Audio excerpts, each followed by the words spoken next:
या न्यूज बुलेटिनचे सहप्रायोजक आहेत गोकुळ. बुधवारी 30 जुलैला श्रावणपष्टी यात्रेचा मुख्य दिवस असून आज रात्रभर भाविक ज्योतिबा डोंगरावर दाखल होत आहेत.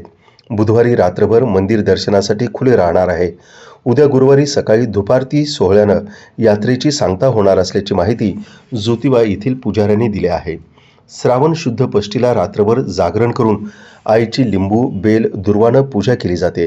या लिंबामुळे जसा आई चोपडाईचा देह शांत झाला तसाच भक्तांच्या जीवनात असणारं संकट दाह शांत व्हावेत म्हणून भक्तांना देवीचा आशीर्वाद म्हणून लिंबूयुक्त नारळ अर्थात श्रीफळ दिला जातो. हा नारळ आपल्या घरी नेऊन लाल रंगाच्या कपड्यात नेऊन आपला हात लागणार नाही अशा ठिकाणी बांधला जातो. पुढील वर्षी येताना सोबत आणून एखाद्या नदीत विसर्जित केला जातो. हा नारळ पुजाऱ्यांकडून घेतला जातो. अशा रीतीनं श्रावण शुद्ध पष्टीचा हा सोहळा संपन्न होतो. बुधवारी रात्रभर मंदिर दर्शनासाठी खुलं राहणार आहे.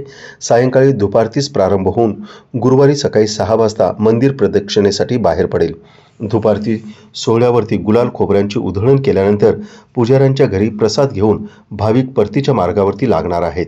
दरम्यान या सर्व पार्श्वभूमीवर पोलीस फौजफाटा मोठ्या प्रमाणात या ठिकाणी दाखल झाला असून ज्योतिबा डोंगर घाटात वाहतूक व्यवस्थेसाठी ठिकठिकाणी पोलीस छावण्या उभा करण्यात आल्या आहेत. प्रशासनाच्या अधिकाऱ्यांनी यात्रेच्या अंतिम तयारीची पाहणी केली. जादा एसटी बसेसची देखील यावेळी सोय करण्यात आली आहे. श्री क्षेत्र ज्योतिबा डोंगर या ठिकाणी वर्षातून मोठ्या 2 यात्रा भरतात. एक म्हणजे एप्रिलमध्ये चैत्र यात्रा, त्याच्यानंतर श्रावण महिन्यातील श्रावणषष्ठीची यात्रा असते. श्रावणषष्ठी यात्रा आई चोपडाई देवी आहे ना त्यांच्या अभिषेक, त्याच्यानंतर वेगवेगळ्या आयुर्वेदिक ह्याच्यामध्ये पूजा अभिषेक केला जातो. त्याच्यानंतर बुधवारी भाविक भक्त रात्रभर पहाटे इथे येतात. त्याच्यानंतर सकाळी धूप आरती होते गुरुवारी पहाटे आणि त्या धूप आरतीनंतर इथे या यात्रेची सांगता होते.